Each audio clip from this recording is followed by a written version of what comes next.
웨스트민스터의 전체 구조는 이제 성경부터 쭉 시작해서 종말론까지 이제 쭉 진행이 됩니다. 33장으로.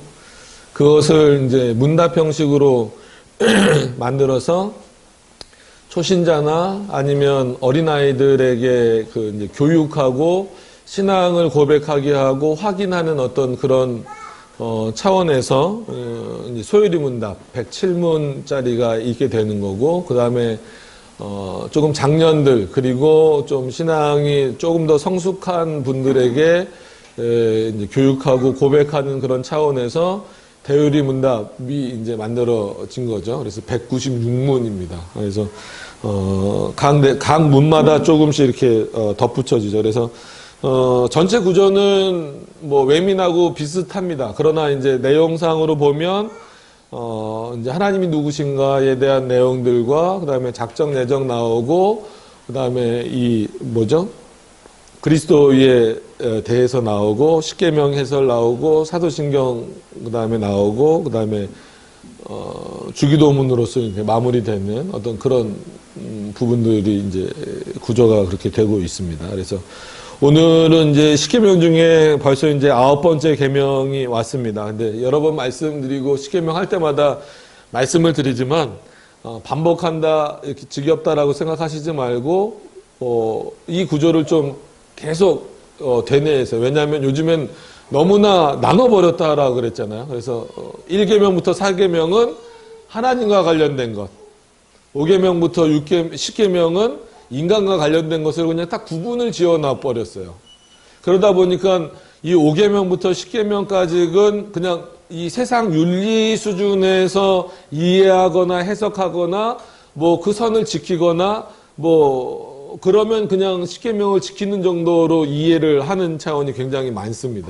그러니까 그렇지 않기 위해서, 그러려면 하나님이 10계명을 주실 이유가 없겠죠. 그냥 4계명으로만 충분할 수도 있었는데, 나머지 계명을 주신 이유는 너희가 이 땅에서 이렇게 살아야 된다라는 의미도 분명히 있어요. 윤리적이고 도덕적인 의미도 분명히 있습니다.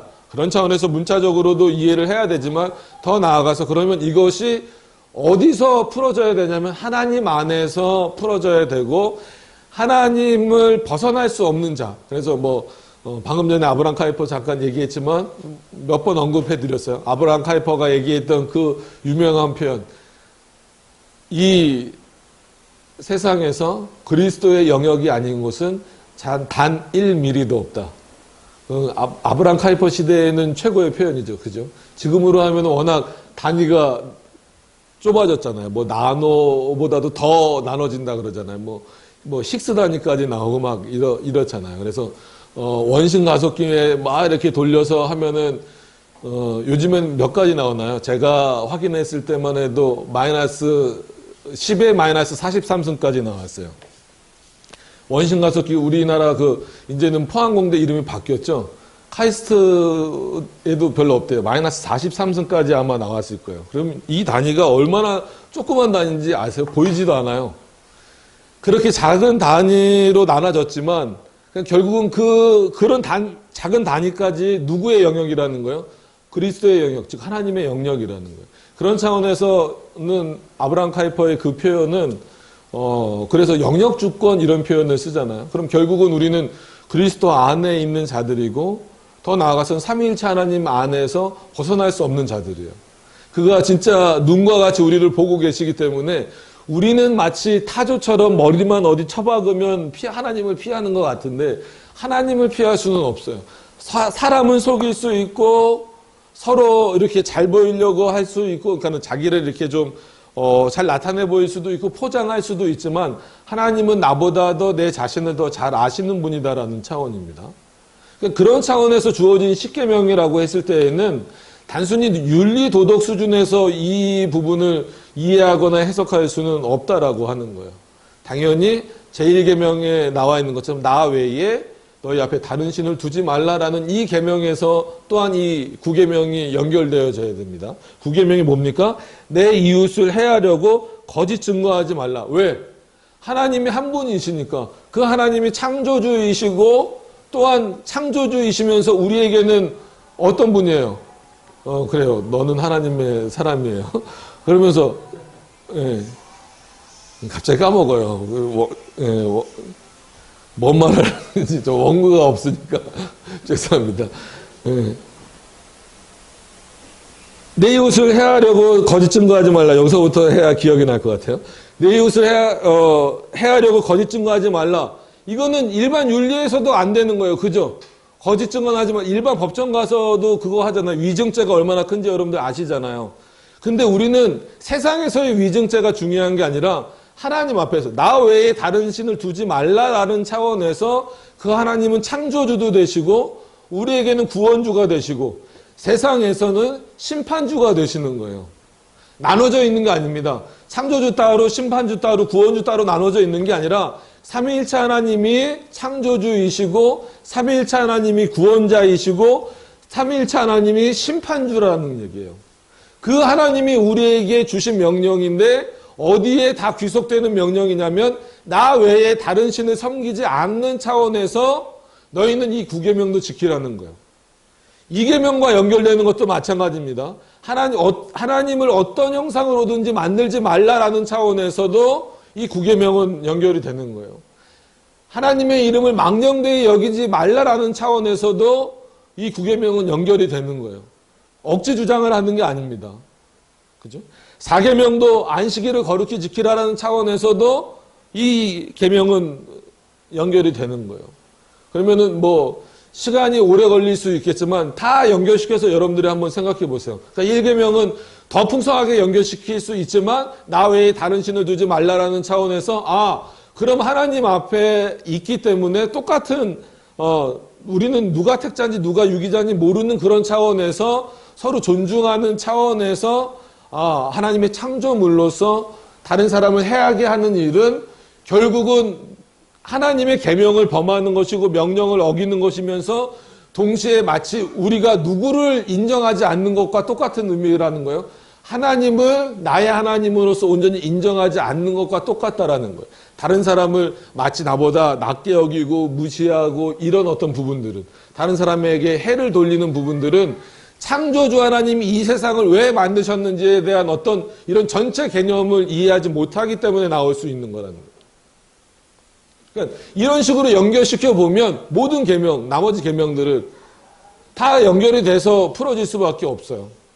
그럼 이 계명도 나 외에 그 우상을 만들지 말라는 부분에서도 우상을 만들어 놓고 다른 사람을 해하는 일들 굉장히 많죠. 이단들뿐만이 아니라 기존 교회에서들도 그렇고 결국은 그 우상을 만들어 놓고 그것으로서 하나님의 자리를 대신해서 또 우리가 이거를 문자적 해석으로만 해석하는 것이 아니라 신앙적인 부분으로 가면 그러니까 신앙인들이 신앙을 가지고 다른 사람의 신앙을 해치는 거는 결국은 뭐예요? 진리로 이끌어주지 않는 거예요. 그죠? 그럼 그게 다른 사람의 영혼을 해치는 거예요. 그러니까는 늘 마태복음에 나오는 말씀처럼 육신을 죽이는 자를 두려워하지 말라는 거예요. 영혼을 거기는 이제 영혼을 지옥에 보낼 수 있는 분을 두려워하라라고 나왔지만 영혼을 죽이실 수도 있고 살리실 수도 있는 하나님을 두려워하라는 차원이라는 겁니다. 그런 차원에서 우리가 이 계명을 범함으로 말미암아 다른 사람들에게 그것을 또 범하게 한다면 그래서 왜 아론이 금송아지를 만들고 백성 전체가 그 욕을 먹으면서 아론이 더 욕을 하나님 앞에 화를 입은 이유가 뭐예요? 어떻게 보면 그거를 막아야 돼. 그러니까 모세는 지금 십계명을 받으러 하나님 앞에 올라갔잖아요. 시내산에.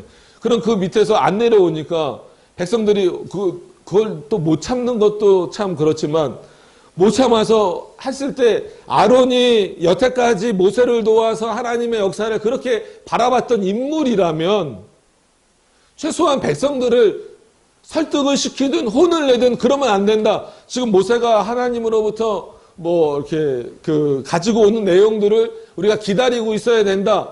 너희가 정말 하나님을 믿는다면 여기서 더 모세를 위해서 기도하고 더 하나님 앞에 겸손한 모습으로 있어야 이런 어떤 내용들이 나와야 되는데 야, 다 가지고 와. 너네들한테 있는 거 다 갖고 와. 결국은 그게 뭐가 돼버리는 거예요? 이웃을 해야 하는 경우가 돼버린 거예요. 금송아지 우상을 만들어 버리면. 그럼 그거는 이계명을 범하는 것과 동시에 잘못된 진리를 전하면서 그 백성들 다 죽어버리게 되잖아요. 삼계명도 마찬가지고 하나님의 이름을 망령되이 여기는 부분에서 세상 사람들 얼마나 하나님의 이름 우습게 여깁니까? 가지고 막 장난치고 뭐하고 막 그러잖아요. 그래서 그 가끔 CCM, 그걸 CCM이라고 해야 될지 모르겠지만 그거 있잖아요. 뭐 성령 받아라 막 이런 거. 그건 상당히 굉장히 모독적인 찬양이에요. 그럼 제가 그럼 옆에서 가끔 그래요. 그럼 성부 받아라는 왜 안 하냐고. 성령을 받을 거면 성부도 받고 성자도 받고 다 받지. 삼위일체 받아라 왜 안 하냐고. 그러니까 성령 하나님 그렇게 우스워 보여. 그러니까 그렇게 뭐 파워 아니면 막 그냥 부리는 영. 그건 성부와 성자와의 관계에서 부리시는 영이 되는 거지. 우리가 부릴 수 있는 영이 아니에요. 그것도 결국은 잘못 이해해서 잘못 가르치게 되면 교회 전체가 해를 입게 되는 어떤 그런 차원입니다. 사계명, 안식일 계명도 마찬가지고. 그래서 십계명을 할 때마다 반복적으로 이런 말씀들을 드리는 게 1계명부터 10계명까지 그 권위가 하나님으로부터 주어졌다라고 하면은 물론 앞에다 권위를 조금 더 둘 수는 있어요. 그럼에도 불구하고 나머지 계명들을 1계명부터 4계명까지와 분리시켜서 조금 이렇게 낮은 계명처럼 그냥 우리와 관련된 계명으로만 탁 이렇게 해버리지 않았으면 좋겠다라는 거예요. 늘 이거를 수준을 끌어올려서 그래서 우리가 내 부모를 공경하라부터도 뭐가 제일 잘 공경하는 거냐에 대해서 말씀을 드렸잖아요. 잘 믿는 부모님이면 정말 그 믿음을 유산으로 물려받는 게 어떻게 보면 부모를 잘 공경하는 거예요. 근데 부모님이 신앙이 연약하거나 아니면 믿지 않으시거나 하면 뭐가 제일 공경하는 거예요? 명절 때 선물 드리는 거, 뭐 용돈 드리는 거, 그건 당연히 해야 되는 거예요. 안 믿는 자식들도 다 해요. 그럼 믿는 자식들의 입장에서는 어떻게 해야 되는 거예요? 하나님의 말씀을 제대로 막 윽박질러서 하는 게 아니라 정말 이렇게 존중하면서 공경하면서 겸손하게 가르쳐 드리는 게 그게 부모의 공경의 핵심이란 말이에요. 주 안에서 공경하라는 거예요. 그리스도 안에서 공경하라는 거고 삼위일체 하나님 안에서 부모를 어떻게 공경할까? 그게 뭐겠어요? 결국 하나님의 말씀을 가르쳐 주는 거란 말이에요. 왜 그 앞에 했던 내용을 반복하냐면 오늘 내용도 마찬가지입니다. 제 9계명에 보면 내 이웃을 해하려고. 그럼 여러분 이웃의 범위를 어디까지 정하실 겁니까?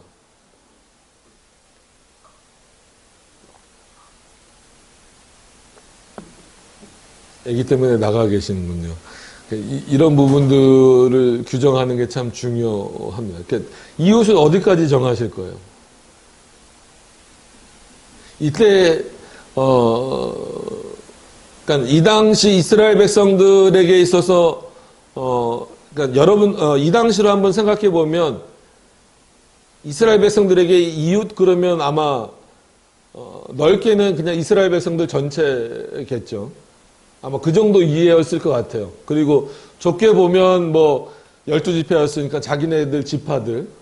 그다음에 또 조금 더 좁게 보면 이제 뭐 진짜 주변에 사는 사람들. 그럼 이방인들은 이웃일까요? 아닐까요? 상당히 애매하죠. 왜냐하면 구약 시대에도 이방인들이 있었단 말이에요. 구원받는 이방인들. 그리고 신약 시대에 넘어와서도 여전히 이 이웃에 대한 그 결정을 어떻게 보면 잘못해놓고 있었기 때문에 이스라엘 백성들이 누구를 굉장히 천하게 여겼어요. 사마리아인을 천하게 여겼죠. 물론 사마리아인들도 그렇게 무시당하거나 천대받을 만한 어떤 일들을 하긴 했지만 그럼에도 불구하고 그러면 분명히 그 당시 유대인들은 이런 어떤 구약적 사고에 머물러 있었기 때문에 이웃의 개념에서 누구를 제외시킨 거나 마찬가지예요. 사마리아인들을 제외시킨 거나 마찬가지인데 예수님은 사마리아인들을 받아주셨잖아요. 그러니까 이게 참 이 규정하기가 굉장히 어려운 부분이에요.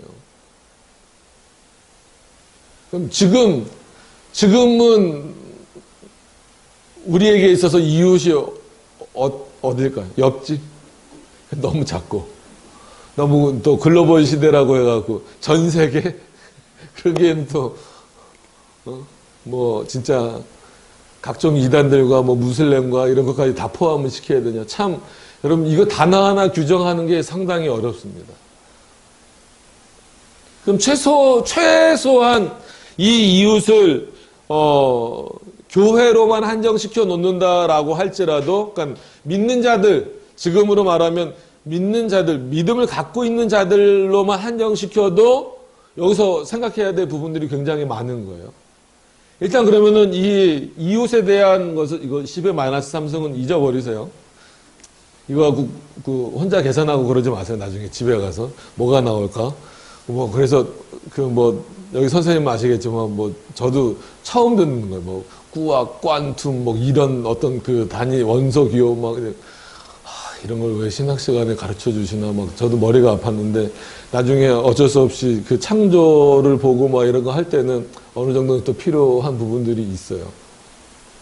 그건 그렇고. 자, 그럼 이 첫 번째 이웃을 어떻게 그러니까 한마디로 정의를 내리는 거예요. 이 한계를. 그러면은,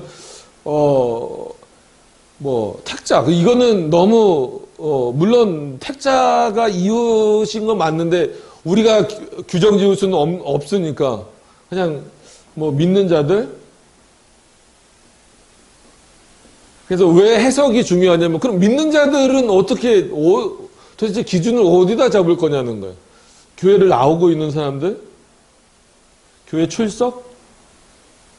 참 애매해요, 이것도. 그죠?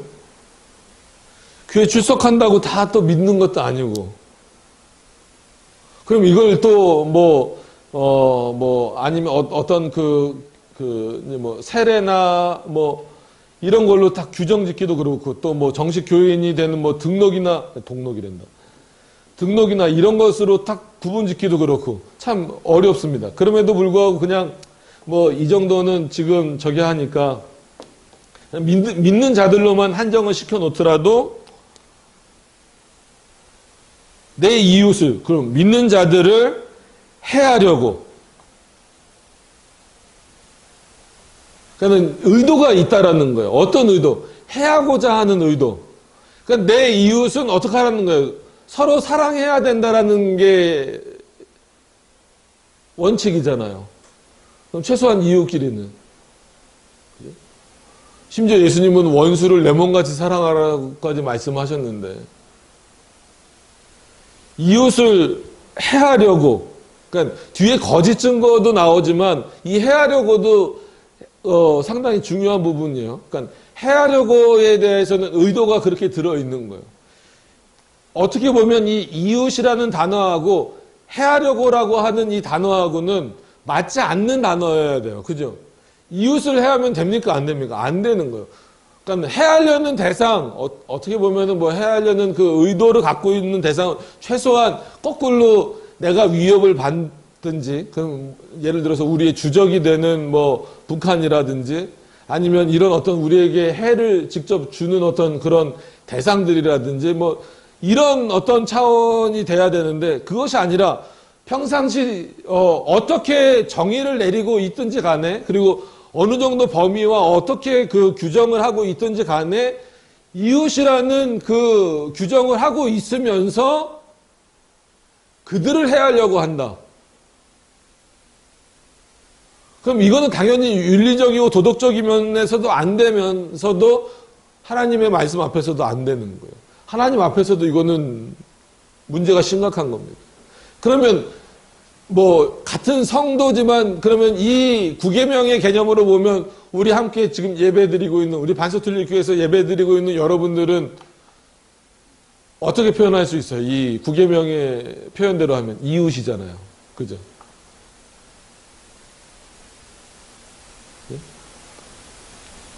이웃이라고 생각을 안 하십니까? 난 멀리 사는데 이웃입니까? 그런 거리상 말고, 그런 거리상으로 말고. 그럼 그럼 이 이웃이라고 했을 때 어떤 의도를 가지고 우리는 있어야 되냐는 거예요.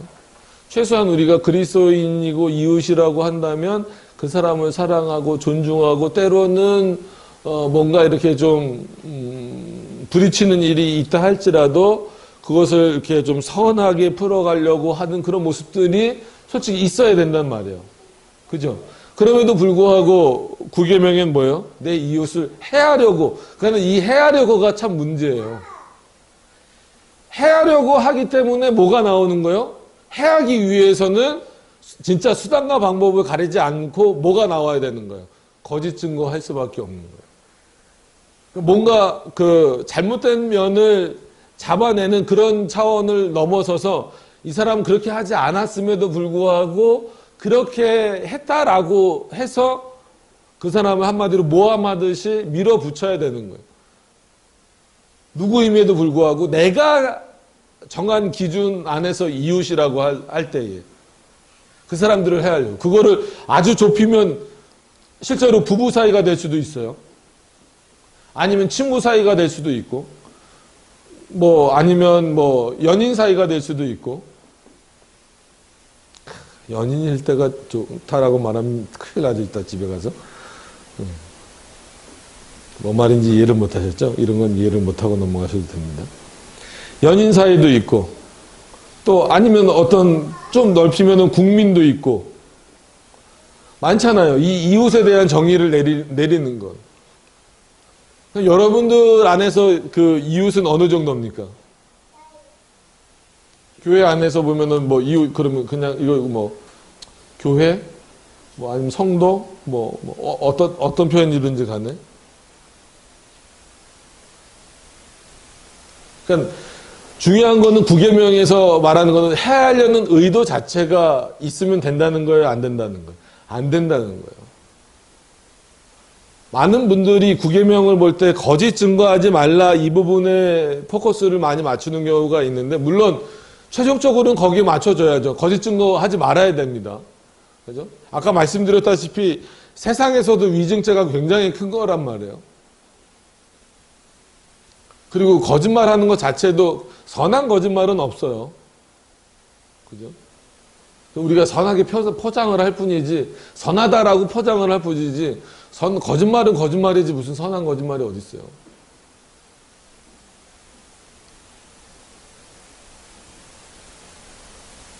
그래서 거짓 증거가 어떤 건지를 살펴보기 이전에 그러면 이 해하려는 의도를 왜 가지고 있을까?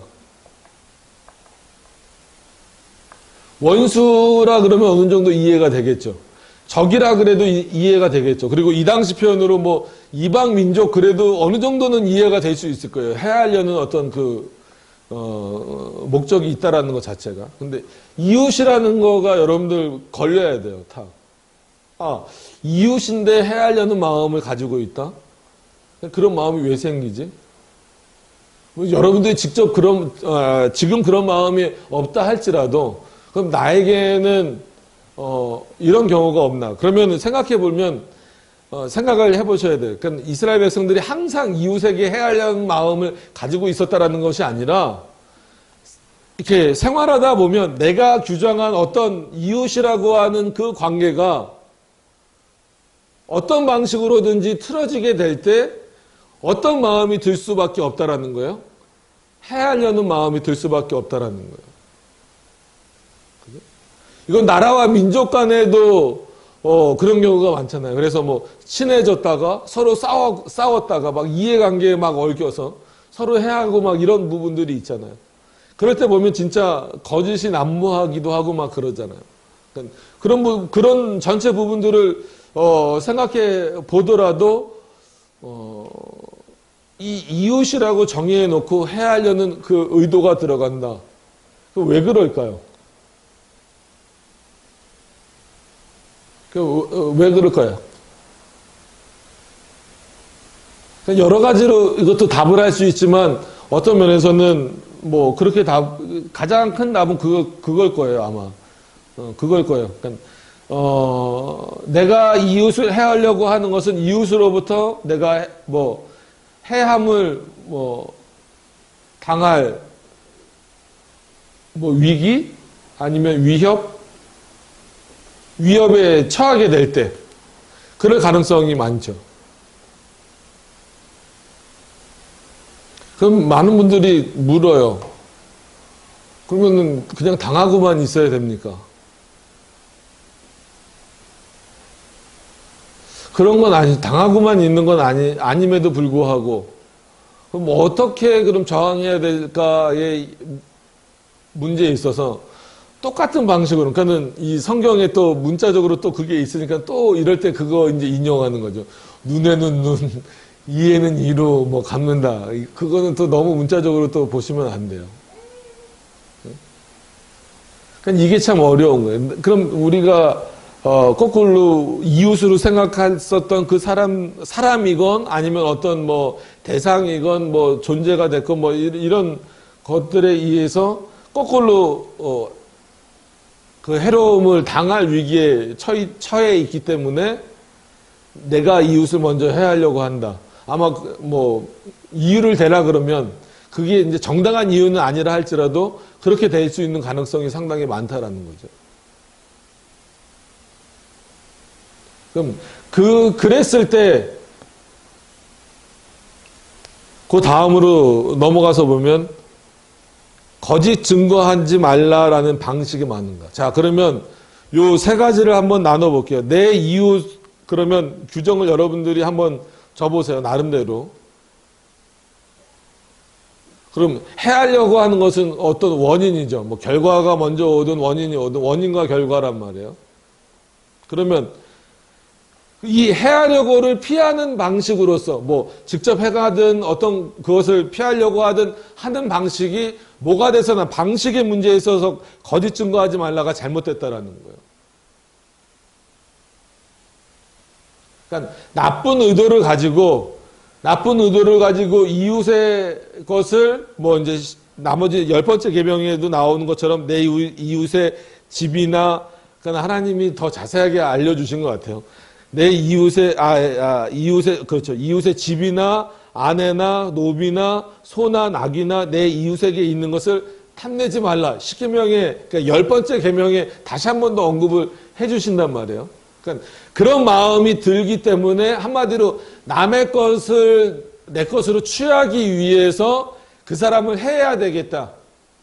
이런 목적이 생긴다 그러면 이것 자체도 윤리적으로도 문제가 되지만 하나님 앞에서도 그거는 죄란 말이에요. 어떤 차원에서 그를 만드신 자이기 때문에. 그가 악인이건 선인이건 간에 내가 이웃으로 규정한 이상 그 사람은 어떻게 보면 함께 가야 되는 그런 차원인데 그 사람의 것이 더 좋아 보여서 뺏으려고 한다는 마음이 드는 것도 문제고, 아까 말씀드린 대로 나는 그런 마음이 없었는데 그 사람이 내가 이웃이라고 생각하는 그 사람이 나를 해하려고 하기 때문에 내가 먼저 방어하는 차원에서 그를 해하려고 합니다. 뭐 그거는 어느 정도는 이해할 수 있는데 그러면 방식의 문제에 있어서 잘못됐다라는 거예요. 그렇다고 거짓 증거를 하면 안 되는 거죠. 예를 들면 뭐 우리가 6.25 전쟁 때 아까 뭐 오전에 사변도 얘기했지만 6.25 전쟁 때 먼저 두드려 맞아서, 물론 우리나라가 무기도 없었지만 그때는 무기도 없었지만 먼저 두드려 맞아서 그렇잖아요. 그렇게 피해를 많이 봤잖아요. 그러면 예를 들어서 지금 우리나라가 엄청난 피해를 보지 않으려면, 이거는 뭐 제가 뭐 전쟁을 하자 이런 얘기는 절대 아닙니다. 그러면은 어떤 차원에서 우리 국민을 보호하는 차원에서라도 선제 공격이 답일 수도 있는 거예요. 예를 들자면, 오해하지 마세요. 절대로 전쟁하자는 얘기가, 전쟁하면 끔찍합니다. 안 일어나는 게 제일 좋죠. 근데 만약에 정말 그런 위기 상황이라면 먼저 쏘는 게 나은 거예요. 아니면 여러분들 뭐 인천은 안전할 것 같죠? 서울은 안전할 것 같죠? 진짜 불바다 됩니다. 불바다 돼. 그러니까 그런 차원이라고 할지라도 거짓 증거는 가능하냐라고 했을 때는 아니라는 거예요. 그러니까 이건 하나님의 말씀을 왜곡하는 데 있어서도 문제고, 실제로 그 모세가 구약 성경에 쭉 보시면 알지만 재판하잖아요. 이렇게 여러 재판들을 하잖아요. 그래서 나중에는 뭐, 100부장, 10부장 이렇게 세워서 하지만 다 재판한단 말이에요. 그럼 잘잘못을 가릴 때 거짓 증거, 자기가 그 살아남기 위해서 거짓 증거하는 경우도 많이 있단 말이에요. 그 이웃을 행하는. 그 성경에서 예를 들어보면 그 너무나 잘 아시는 예지만 그 솔로몬이 가장 그 지혜가 확 드러났던 사건이 뭔가요? 그죠. 그 여러 사건들이 있었지만 그 아이, 그 죽은 아이가 있었고, 그래서 산 아이가 이렇게 딱 왔을 때, 누구 아이냐라고 했을 때, 친엄마는 주라고 그랬는데, 저기 엄마는 갈라달라고 얘기하잖아요. 어떻게 보면 그것도 거짓 증거에 들어가는, 내 아이가 아닌데 자기가 아이라고 속이는, 그것도 남에게 해를 끼치는 어떤 그런 행동 중에 하나란 말이에요. 성경 안에도 보면 이런 내용들이 굉장히 많이 있어요. 그러니까 그것은 결국은 내가 규정한 이웃에 대해서도 그들을 멸시하고 무시하는 거지만 결국은 이 모든 것들을 보고 계신 하나님.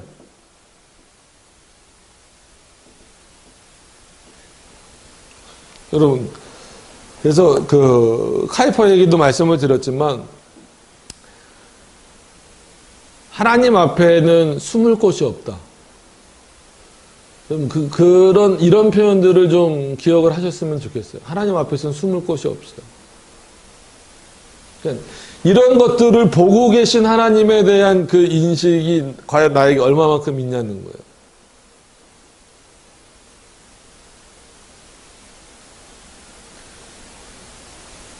원수 사랑은 둘째치고 이웃을 사랑하지는 못할 망정 이웃을 해하려고 한다?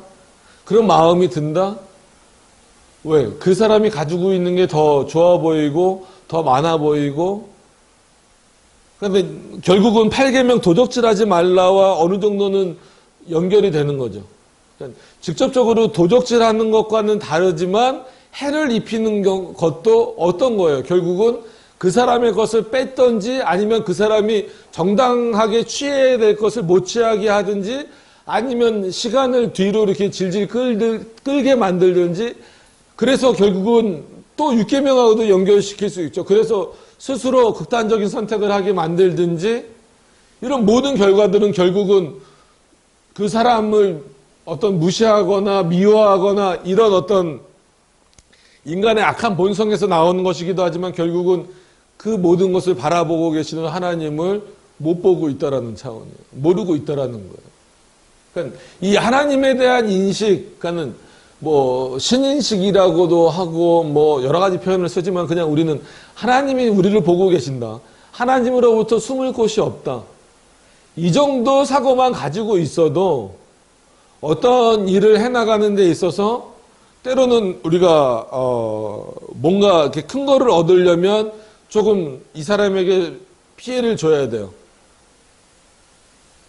근데 그냥 피해가 아니라 심각한 타격이 될 수 있고 아니면 실제로 그 사람이 하지 않은 것을 했다고 해야 되는 경우가 있단 말이에요.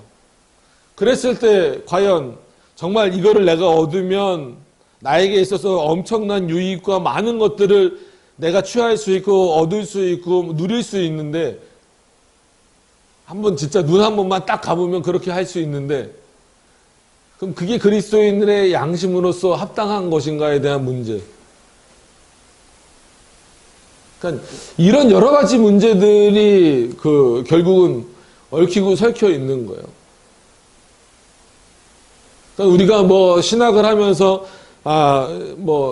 교리 공부를 하면서 삼일체도 중요하고 예정론도 중요하고 안 중요한 교리가 없죠. 기독론도 중요하고 다 중요합니다.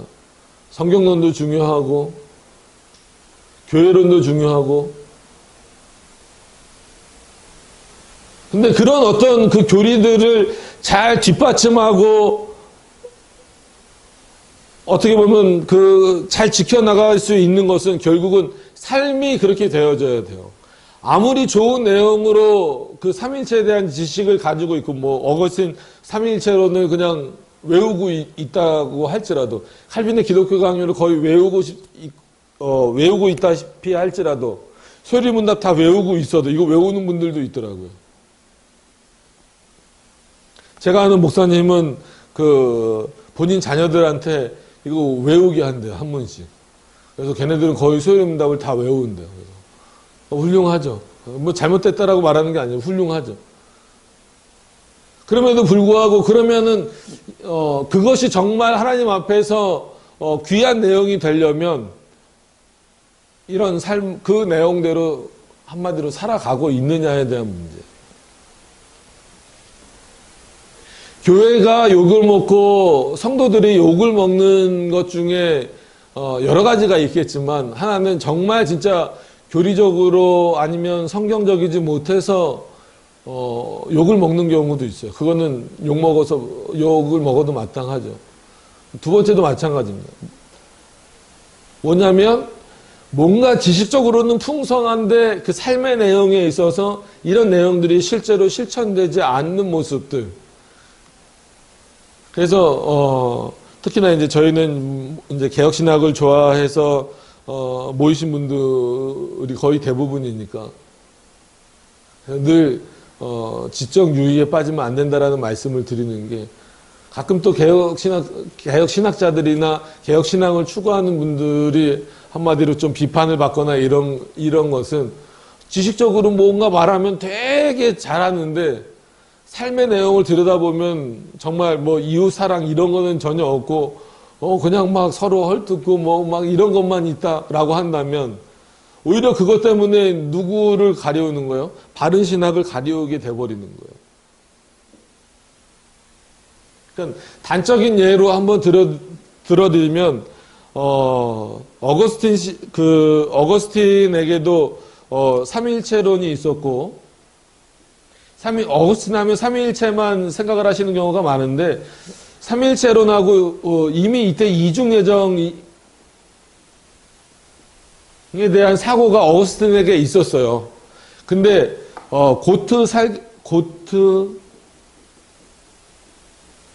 샬크라는 사람이 있었는데 이 사람이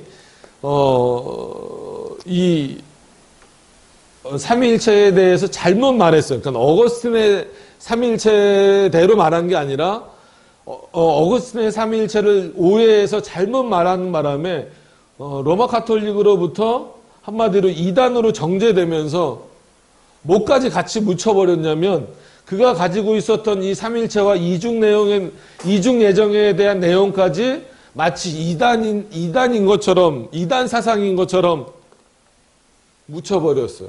역사상에서 실제 있었던 일입니다.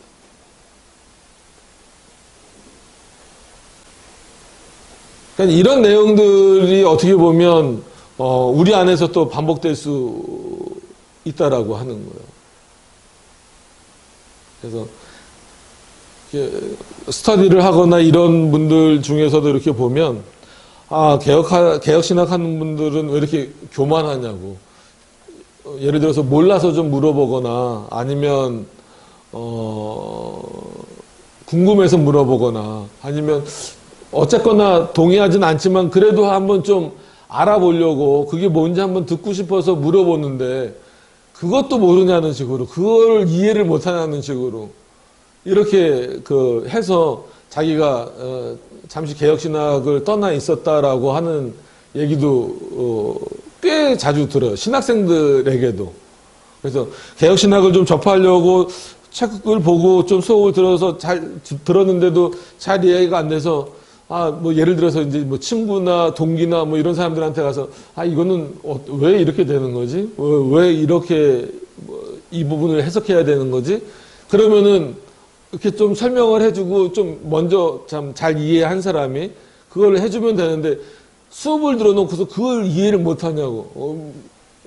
그럴 거면은 딴 데 감리교 가라는 식으로 아니면 성결교 가라는 식으로 이런 식으로 얘기를 해버리면 실제로 그런 사례 때문에 굉장히 오랜 시간을 방황하다가 스터디에 나온 분도 있고 그래요. 그래서 다시 이 내용을 배우면서 그때 좀 차근차근히 동기들이나 누가 설명을 해줬으면 좋았을 텐데 그런 표현을 해요. 그러니까 여러분 이런 부분들이 상당히 중요합니다. 그러니까 이게 다른 계명하고 떨어져 있거나 그런 게 아니에요. 왜냐하면 저도 그렇고 여러분들도 그렇고 태어날 때부터 개혁신학자들 아무도 없습니다. 그죠? 다 뭐 학교에서 듣던 아니면 교회에서 듣던 선배를 통해서 듣던 뭐 심지어 친구를 통해서 듣던 후배를 통해서 듣던 뭐 누구를 통해서 듣던 여러 가지 다양한 루트를 통해서 하나님이 듣게 하시는 거예요. 그럼 그것을 그렇게 들었으면 다른 사람들에게도 더 좋은 방식으로 이렇게 전할 수 있는 어떤 그런 내용들이 돼야 되는데 그렇지 않다라고 한다면 이 부분도 상당히 위험스러운 거죠. 그러니까 내 이웃을 해하려고 하는 의도 자체가 우리에게는 있으면 안 된다라는 거죠. 그리고 더 나아가서 거짓 증거하지 말라. 실제로 거짓 증거하면 안 되고 더 나아가서 하나님의 말씀을 왜곡되게 말해서도 안 되는 겁니다.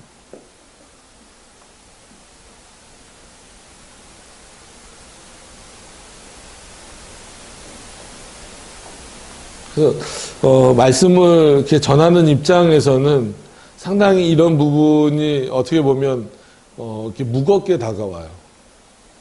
어쨌거나 하나님의 말씀을 전하는 자로 있기 때문에 그 말씀을 전하는 입장에서 그 말씀을 혹이라도 내가 잘못 증거하게 되면 그것을 듣고 잘못 성도들이 이해하고 그것이 옳은 것처럼 이해하게 되면 내가 그 성도들에게 엄청나게 해를 주는 거랑 똑같거든요. 심지어는 영혼을 죽여버리는 일이 돼버릴 수도 있기 때문에 상당히 부담보다도 부담이 없는 것도 아니에요. 부담도 어느 정도 있지만 더 주의를 기울이게 될 수밖에 없어요. 그렇지 않으면 뭐 진짜 여기 이제 적혀 있는 것처럼 제 전도사 때부터 했잖아요. 준비 안 해도 그냥 뭐 오늘 어디 합시다 하고 그래서 제가 신대원 다닐 때 되게 기분 나빴던 게 한 분이 있어요. 근데 그 한 분이 하필이면 여기 계신 분들이 아주 잘하는 분이에요. 그분 아닙니다. 그분 말고 여기 계셨던 분들이 아주 예전에 다니셨던 그 교회 목사님이에요. 그분이 그래도 신학생이면 자기 후배들 아닙니까? 근데 강의하러 이렇게 뭐 개강수로 낸가 뭔가 이렇게 와갖고 그러면은 뭐 여러 가지 많이 지식적으로 풍성하신 건 알겠는데 그러면 그래도 준비를 해오셔서 해야 되잖아요. 근데 노트북을 이렇게 피고 이렇게 앉으셔갖고 뭐 하지? 이렇게 넘기고 있는 거예요. 뭐 하지? 뭐 하지? 이거 하지 뭐. 오늘 이거 합시다. 이거. 우린 몰라. 이게 뭔지 모르는 거야. 본인 노트북에만 나오잖아요. 네. 이걸 넘기다가 최소한 그래도 신학생들한테, 성도들한테도 그러면 안 되죠. 더 안 되고. 그래도 신학생들은 본인 후배가 될 사람들이고 이어서 목회를 계속해 나가야 될 사람들인데 준비를 아무리 뭐 노트북에 많이 들어있다 할지라도 좀 기도하시면서 어떤 내용을 전해줘야 될까 이렇게 준비를 해오셔야 되는데 뭐 할까? 우리한테 묻듯이 우리가 뭘 알아요? 뭘 준비하셨는지 그 노트북에 뭐가 들어있는지 모르는 뭐 할까? 이거 하지 뭐 이거 내용을 떠나서 그냥 그때 기분이 확 상해버렸어요. 확 상해서 안 듣고 어차피 뒤에 앉아서 앞에 앉아있었으면 좀 나가기 그랬을 텐데 뒤에 앉아있어갖고 그냥 나가버렸었어요. 기분이 나빠서. 그게 기분이 나빠서. 구계명을 얘기하면서 왜 그런 얘기 합니까? 하면은 뭐 억지인 것 같지만 껴 맞춰보면 어떻게 보면 또 그 목회자들은 같이 이웃이잖아요. 거짓 증거는 아니어도 최소한 서로 존중하고 어떤 배려하고 하나님의 말씀을 특히 하나님의 말씀을 전하는 데 있어서 정말 신중하고 이런 모습이 있어야 되는데 그냥 본인이 많이 안다라는 그것 때문에 그냥 준비 없이 노트북만 하나 그냥 자료 많이 들어있으니까 노트북에 뭐 뭐 외장하드나 이런 거 연결하면 얼마나 자료는 많아요. 뭐 이건 방대한 내용이 되잖아요. 그 중에서 그냥 하나 골라서 하면은 뭐 내용이야 좋을 수 있겠지만 그게 과연 선한 증거일까? 뭐 최소한 거짓 증거는 아니다 할지라도, 그러니까 잘못된 내용은 아니라 할지라도 그 대상을 정말 존중하고 사랑하는 마음으로서 하지 않는 것, 어떻게 보면 그거 자체가 뭐랑 똑같은 거예요. 해하려는 마음이랑 뭐 별반 다르지 않은 거예요. 그러니까 우리는 꼭 뭐 해한다 이렇게 생각을 하면은 마치 진짜 그 두 번째 의도가 그런 게 될 수 있겠죠. 이렇게 진짜 이렇게 해하려는 의도가 없었더라도 본의 아니게 다른 사람에게 피해를 주게 되는 경우, 그런 경우 생길 수 있어요. 살아가다 보면. 그래서 뭐 예를 들어서 뭐 운전을 많이 하시니까 가다가 딱 사고가 났어요. 그러면 내가 잘못했으면 그냥 내 잘못을 인정하면 돼요. 아니면 그냥 보험사에다가 맡기든지. 근데 그거 가지고 그냥 막 서로 뭐 조금 더 과실 비율 덜 가져가려고, 물론 억울하면은 싸워야죠. 근데 그것이 아니라 정당하게 내가 실수한 부분이라면 그 부분은 인정할 수 있어야 되는 거예요. 그리고 신호 잘 지켜야 되는 부분도 그렇고, 신호등 잘 지켜야 되는 부분들도 그렇고. 왜냐하면 잘못하다가 그냥 지나가다가 그 횡단보도에서 신호 어기고 지나가다가 사람 쳐버리면 어떻게 돼요? 본의 아니게 그 사람 해하게 되는 거죠. 그러니까 이런 어떤 전체적인 부분들까지 여러분들이 생각해 보시면 구계명도 그렇게 만만한 부분은 아니다라는 거죠.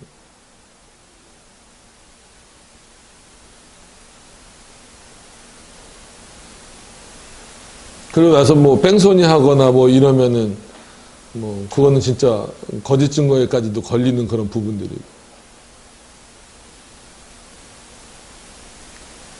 그래서 성경에서도 보면 거짓 선지자들에 대해서 많이 나오잖아요. 특히나 그 뭐 이제 신약 성경에서도 유다서나 이렇게 보면 거짓 선지자들의 특징이 뭐예요? 교회 안에 가만히 들어온다는 거예요. 떠들면서 들어오지 않는, 차라리 떠든다는 게 뭐 목소리가 크다는 게 아니잖아요.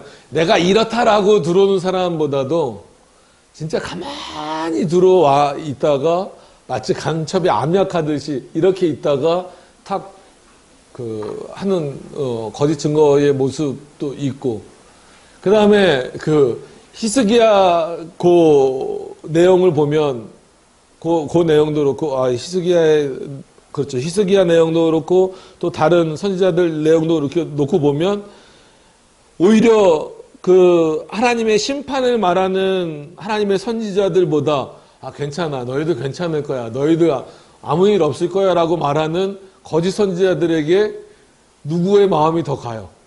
사람들의 마음이 더 가잖아요. 그러니까 사람들의 마음은 그래요. 지금도.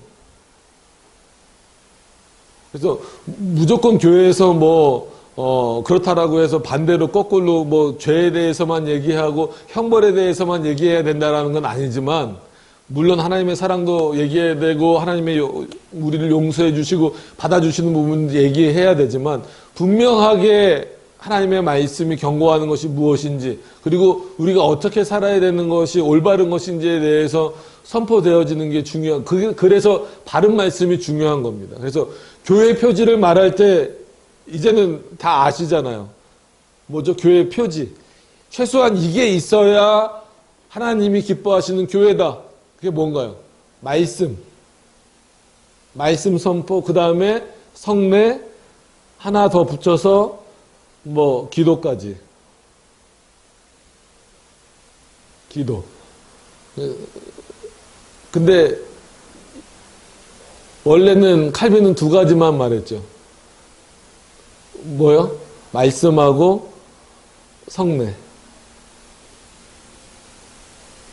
이게 은혜의 수단이면서 교회의 표지입니다.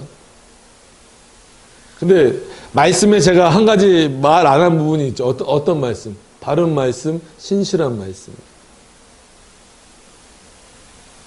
그렇지 않으면 이거는 거짓 증언이 될 수밖에 없어요. 거짓 증거가 될 수밖에 없어요. 그러니까 로마 가톨릭은 뭐 말씀이 없었기도 했지만 왜 그 로마 가톨릭이 하는 성례를 우리가 인정하지 않는 이유가 뭡니까? 그들이 전하는 말씀이 어떤 말씀이라는 거예요? 바른 말씀이 아니기 때문에 그런 거예요. 기도는 나중에 청교도들이 더 붙인 거고.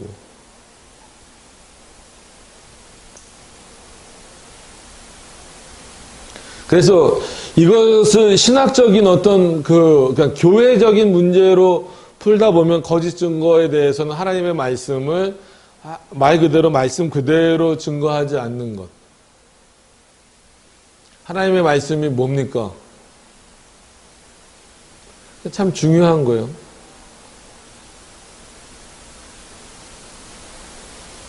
말씀의 뭐 본질이 뭡니까? 하나님 자신의 영광이에요. 여러분 그거 외에는 없습니다. 솔직한 얘기로. 예수 그리스도가 이 땅에 오신 이유는 뭡니까? 자기 백성을 구하기 위해서, 자기 백성을 죄에서 건지시기 위해서 오셨어요. 근데 사람들은 자꾸 다른 데로 끌고 가잖아요. 인간적인 면으로 끌고 가잖아요.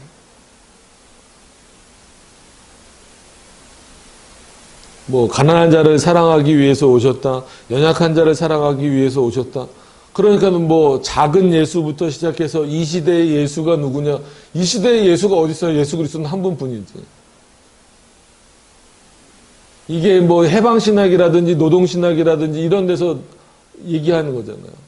언젠가 말씀드렸지만 70년대 한참 우리나라 노동신학이 막 들어오는 그때에 저도 그분이 뭐 누군지는 잘 몰라요.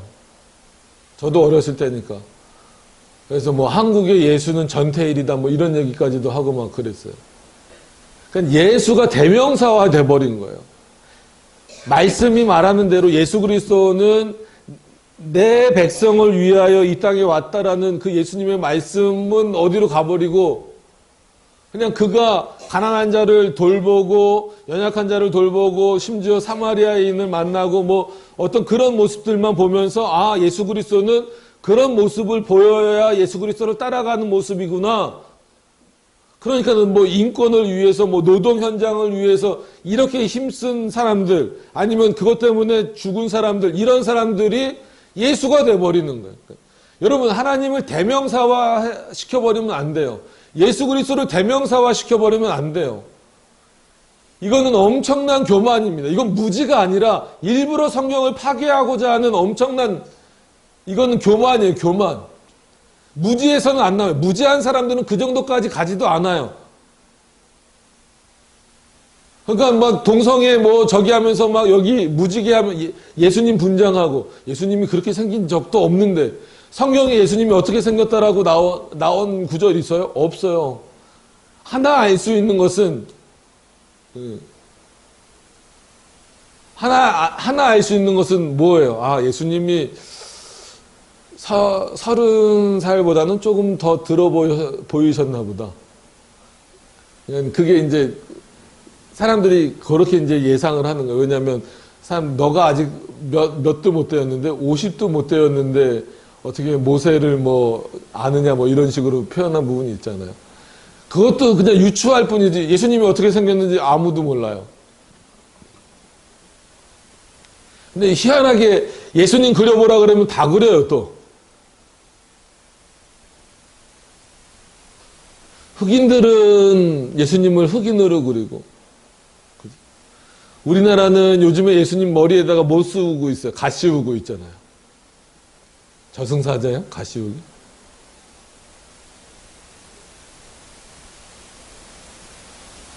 어쨌거나 그거 분정하고 무지개 이거 하고 여러분 그게 성령을 얼마나 파괴하는 거예요. 무지개는 솔직히 뭘 상징하는 거예요? 언약이었잖아요. 무지개 언약을. 근데 이제는 무지개가 뭘 상징하는 게 돼버렸어요. 동성애를 상징하는 게 돼버렸어요. 이게 성경을 파괴하는 거라는 걸 왜 몰라요? 그거를 이렇게 띠를 두르고 나와서 예수님은 동성애자를 사랑하신다. 왜? 그들은 연약한 자들이고 소수이고 그들의 인권을 중요하게 여겨야 되니까. 그건 무지가 아니라 교만에서 오는 거예요. 그게 예수 그리스도를 대명사화 시켜버린 거예요. 그게 거짓 증거하는 거고 이웃을 해하는 거에 들어가는 거죠. 억지가 아닙니다. 그것으로 인하여서 교회가 무너질 수 있어요. 교회는 동성애자들 받아주는 것이 아닙니다. 교회는 세상의 인권을 따라서 움직이는 것이 아니에요. 예수 그리스도의 말씀을 따라서 가는 거예요. 그 인권 때문에 우리나라, 이건 신문에서 본 거니까 우리나라 대학교에서 대학교 260곳인가 206곳인가에서 무슬림 기도 장소를 마련해 줬대잖아요. 마련할 것이고. 무슬림 기도의 내용이 뭔데? 들어보셨어요? 들어봐도 뭔 내용인지 모르겠죠. 해석한 거 보셨어요? 알라 신을 믿지 않는 사람들 다 죽여도 된다는 내용들이에요. 그게 배려입니까? 그들이야말로 해하는 게 익숙해진 사람들이죠.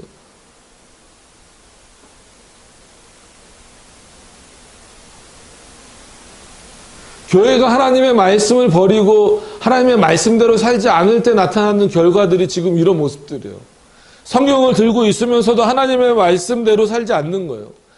하나님의 말씀을 자기 멋대로 판단하려고 하는 거예요.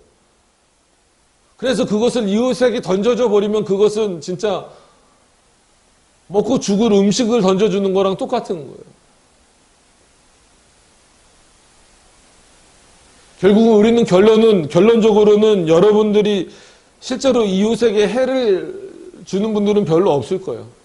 그런 차원에서 윤리적으로도 여러분 잘 하셔야 돼요. 쓰레기도 잘 버리시고, 길에 가다가 뭐 막 쓰레기 막 버리시지 말고, 쓰레기통에다 버리시고, 운전하시면서 신호 잘 지키시고, 그 정도 수준에서만 머무르면 안 된다라는 거예요. 하나님의 말씀이 거짓 증거되지 않도록 말씀 그대로 전할 수 있는 그런 내용들이 돼야죠.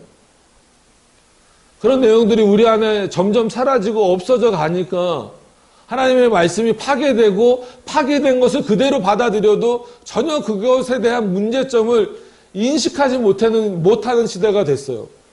여러분 말씀드리지만 이 세상에 무신론자는 없어요. 나는 하나님을 안 믿어. 나는 신을 안 믿어. 나는 나만 믿어. 난 내 주먹만 믿어. 이런 사람들 있잖아요. 그게 그 사람의 신론이에요. 신에 대한 사고가 신론이잖아요. 무신론자가 없어요. 우리가 실천적, 디도서를 보면서 이제 실천적 무신론자다. 이거는 그런 건 나오지만, 그건 이제 좀 다른 부분이고, 실제로 무신론은 있을 수가 없어요. 어떤 식으로든지 신론의 사고가 있단 말이에요. 모두에게 다. 그거를 올바로 잡아나가는 게 하나님의 말씀이고 우리에게는 교리죠. 그럼 교리도 마찬가지예요. 난 교리 필요 없다. 그게 그 사람의 교리예요. 교리라는 의미가 뭔데? 바른 이치를 따라가겠다라는 거잖아요. 바른 것을 쫓아가겠다라는 거잖아요. 우리는 그것을 신앙 고백으로 표현하기도 하고 아니면 교리 문답으로 표현하기도 할 뿐이지만 교리예요. 교리 없는 사람 없어요. 교리가 없다라고 난 교리가 필요 없다라고 말하는 사람은 교리가 필요 없는 게 그 사람의 교리예요. 이상하게 들리실지 몰라도 그렇습니다. 나는 교리 필요 없고 오직 성경으로만 보겠다. 그게 그 사람의 교리라니까요. 그러니까 성경 해석이 다양하게 나올 수밖에 없어요. 대표적으로 우리나라 교단 중에서도 또 어느 교단이라고 말하면 또 혹시 그분들이 보면 저기 하니까 그로 시작되는 교단이 있어요. 거기는 오직 성경만 하겠대요. 거기 아예 홈페이지에 그렇게 써 있어요. 모든 교리를 우리는 다 받아들이지 않고 오직 성경으로만 하겠다는 거예요. 우리도 오직 성경이 있는데 우리는 오직 성경과 전체 성경인데 오직 성경이에요. 그냥 거기는 목사님들마다 다 달라요. 왜? 오직 성경만 하기 때문에 좋을 것 같죠? 하나일 것 같죠? 아니에요. 각자가 다 다르게 해석이 되는 거예요. 그래서 어떤 목사님들은 그 침례 줬다가 어떤 그 교단에 있으면서 어떤 목사님들은 그냥 세례 주기도 하고 성경 해석을 각자 하니까 그게 각자 교리가 있는 거예요. 그러면 안 되기 때문에 여러 번 말씀드리지만 아주 기초적인 겁니다. 제가 뭐 여러분들한테 뭐 편지를 쓸 일은 없지만 뭐 저는 뭐 연애 편지도 안 써본 사람이니까 이게 만약에 편지라고 해보세요. 제가 여러분들한테 쓰는 편지. 그럼 제가 이 편지를 여러분들한테 줬어요. 그러면 여러분들은 이 편지를 읽고 뭘 찾아야 돼요?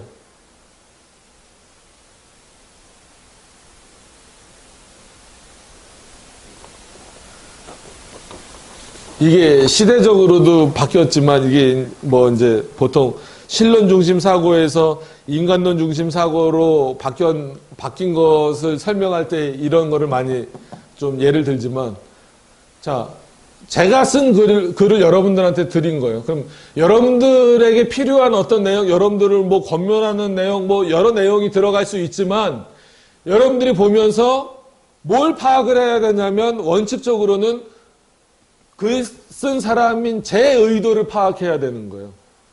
아, 저 사람이 나에게 이 글을 왜 썼을까? 그게 중요한 거란 말이에요. 근데 요즘엔 대부분 어때요? 어떤 글을 보면 글 쓴 사람의 의도를 파악하기보다도 글을 보고 있는 내가 그것을 어떻게 이해하는가, 거기에 중심을 두고 있어요. 시대가 그렇게 됐다는 거예요. 이걸 뭐 편지로 예를 들어서 얘기를 해서 그렇지만 성경을 예를 들면 성경이 그렇다는 거예요. 여러분, 성경을 우리에게 하나님이 주신 것은 이 성경을 통하여서 내 마음대로 우리 각자가 다 다르게 성경을 보자라는 차원에서 주신 겁니까? 아니에요. 성경을 주신 이유는 이 성경을 통하여서 누구의 뜻을 깨달으라는 거예요. 이 성경을 쓰신 하나님의 뜻을 깨달으라는 거예요. 여러 기록자들이 있지만 하나님의 의도와 하나님의 뜻을 깨달으라는 거예요. 근데 여기서 하나님이 삭제되고 있어요. 지금 이 시대는. 내가 보기에는 이렇다. 내가 보기에는 예수님이 이런 것 같다. 내가 보기에는 하나님이 이런 것 같다. 그게 아니라 하나님이 자신을 어떻게 소개하시는지, 예수 그리스도가 자신을 어떻게 소개하시는지, 성령께서 자신을 어떻게 소개하시는지, 하나님이 세상을 왜 창조하셨는지, 우리를 왜 창조하셨는지, 왜 우리를 구원하시려고 하는지, 왜 그러기 위해서 그리스도가 이 땅에 오셨는지, 이 세상의 종말은 어떻게 될 것인지.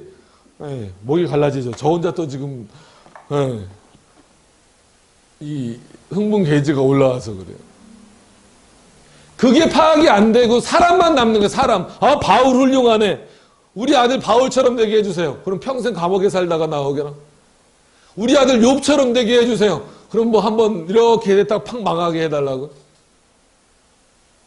우리 아들 솔로몬처럼 되게 해달라고. 나중에 미치라고요? 아니에요. 성경에서는 사람이 발견되는 게 아니라 지금도 살아계신 하나님이 발견돼야 되는 거예요. 하나님의 뜻이 발견돼야 되는 거예요. 내 의도가 발견되면 안 돼요. 내 의도가 발견되지 않게 하기 위하여서 어떤 장치를 두는 거예요. 교리라고 하는 장치를 두는 거예요. 오직 성경인데 성경은 성경으로 해석해야 되기 때문에 전체 성경의 틀을 갖고 있는 거고, 교리라고 하는 틀. 그럼 그 많은 교리들 중에 어떤 교리가 가장 성경을 성경되게 하느냐라고 했을 때 우리는 개혁주의 교리가 가장 성경적이다라고 말하는 거예요. 어떤 면에서는 그렇지 않게 왜 로마 카톨릭을 우리가 자꾸 비판합니까? 거기가 성경을 안 들고 있어요? 아니잖아요. 성경을 들고 있으면서 성경에서 하지 말라는 거 다 하잖아요. 우상 숭배하고 마리아 숭배하고 교황을 교회 머리라고 하고. 여러분, 천주교 와서 영세 받으려면 천주교 교리 다 배워야 됩니다. 한국 장로교회의 문제는 뭐냐면 세례나 이런 거 줄 때 그냥 막 줘버려요. 교리는 안 가르치고, 교리 몰라요. 그래서 그게 문제인 거예요. 그럼 하나님의 말씀을 하나님의 말씀대로 전하지 않으면 그게 뭐가 되는 거예요? 그게 거짓 증거가 되는 거예요. 그럼 그 거짓 증거로 인하여서 많은 사람들이 해를 입게 되면 그 사람들이 내 이웃이라고 하면 이건 심각한 문제가 되는 겁니다.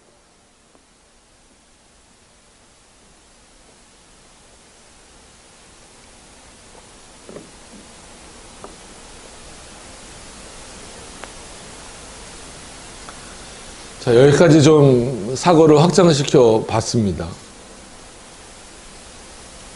문자적으로 내 이웃을 나쁜 의도로 해하려고 하는 차원에서 거짓 증거하지 말라. 이건 당연한 겁니다. 당연한 게 아니라 이건 절대 하면 안 되는 일이죠. 그리고 본의 아니게라도 이렇게 일이 되면 언제든지 우리는 사과할 수 있어야 돼요. 그리고 이걸 뭐 영적이다 이런 것보다도 신앙의 차원으로 봤을 때에는 가장 이웃에게 해를 끼칠 수 있는 것은 하나님의 말씀을 거짓 증거하는 거예요. 그런 시대가 또 점점 돼가고 있는 것 같아서 안타까울 뿐입니다. 그런 부분이 참 안타까워요. 교리를 중요시 여기지 않는 시대. 그러니까 내 백성이 말씀이 없어서 뭐 기근이다 그리고 죽는다 이런 표현이 있는 것처럼 말씀이 없어진다라는 의미 중에는 결국은 교리가 없다라는 거예요. 교리가 없어진다라는 거예요. 여러 번 말씀드렸지만 제가 헌법책을 안 들고 왔죠. 여기도 없나? 최소한 그 장로교단, 보수 장로교단 그 헌법책에는 헌법의 그 내용들이 나오기 이전에 앞에 웨스트민스터 신앙고백서하고 그다음에 소요리 문답 전문이 실렸어요. 굳이 그거는 그냥 사서 보라 그래도 되는데 됨에도 불구하고 다 실려 있어요. 실려 있고 이것을 반드시 교육할 것.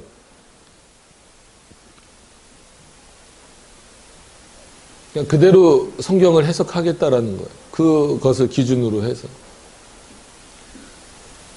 근데 어떤 면에서는 우리가 지금 물론 뭐 소요리 문답 그 전부터 하긴 했지만 지금 이거를 하고 있다라는 것은 한참 늦은 거예요.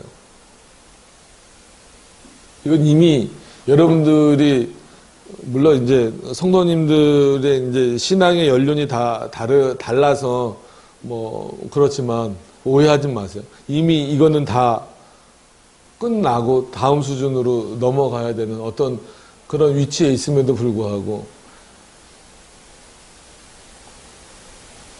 저희 아버지가 장로님이시니까 이거는 녹화돼도 상관없어요. 장로님 되신 지 한 40년 만에 웨스트민스터 신앙고백서를 읽으셨어요. 그러니까 이게 이런 게 한국교회의 문제점이죠. 그죠? 웨스트민스터 신앙고백서를 표준 문서로 받겠다고 목사는 안수받고 장로도 안수받지만 거기에 선서하는 건 아니지만 그렇게 선서를 하고 임직을 받음에도 불구하고 평생 안 보는 사람들도 있고 참 그러니까 이게 뭐라고 설명을 해야 될지 모르겠어요.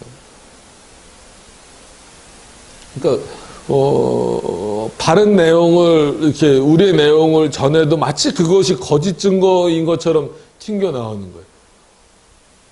예를 들면 예수 그리스도는 누구를 위해서 죽으셨습니까? 한번 제가 열심히 혼자 떠들었으니까 여러분들 한번 대답해 보세요. 다 아시겠지만 예수 그리스도는 누구를 위해서 죽으셨습니까? 택자들만을 위해서 죽으셨어요.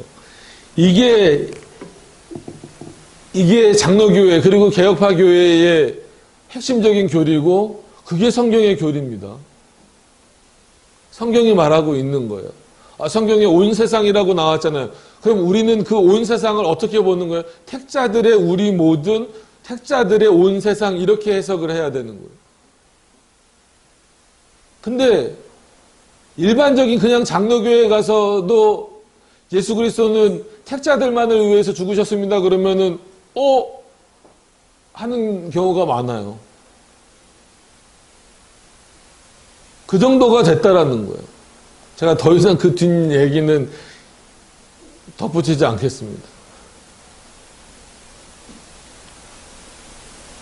그래서 오히려 거짓 증거가 가장 많이 되고 있는 곳이 지금은 로마 카톨릭처럼 교회가 되고 있는 것 같아서 참 안타까울 뿐이다라는 거예요.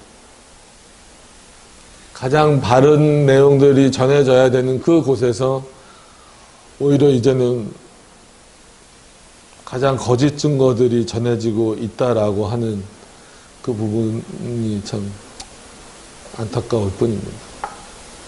이 구계명을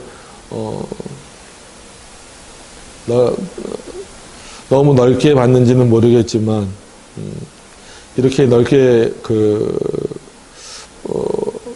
보면 볼수록 더 좀 우리가 더 하나님의 말씀 안에서 그리고 우리에게 참 좋은 신학으로 가장 좋은 신학이라고 말하고 있는 이 개혁신학을 이렇게 맛보게 하신 그 이유가 뭘까? 하나님의 뜻이 뭘까? 저도 늘 생각합니다. 참 나보다 훌륭하고 뭐 공부도 더 많이 하고 그런 분들 많이 있는데 나 같은 사람에게 이런 개혁신학을 맛보게 하셨을까? 그럼 그 이유가 뭘까?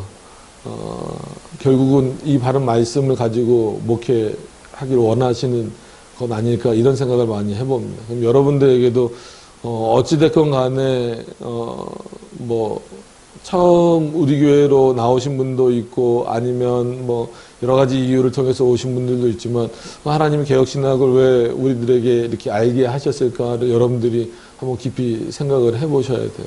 하시면서 그러면 내가 어떻게 이 개혁신학을 가지고 정말 거짓 증거하는 자가 되지 않고 오히려 거짓 증거가 진짜 차고 넘치는 이 시대에 바른 증거로서 하나님의 말씀을 바르게 전하는 자들로서 구계명을 그렇게까지 넓혀서 본다면 오히려 그것이 이웃을 해야 하는 것이 아니라 돕는 길이다라는 그 차원으로 본다면 우리가 과연 이 개혁신학을 아는 자로서 우리가 얼마만큼 또 더 성장하고 더 살아가야 되는가라고 하는 것을 깊이 여러분들이 고민하셨으면 좋겠습니다. 그래서 다음 주 계속 구계명에 대한 내용들을 이어서 볼 텐데요.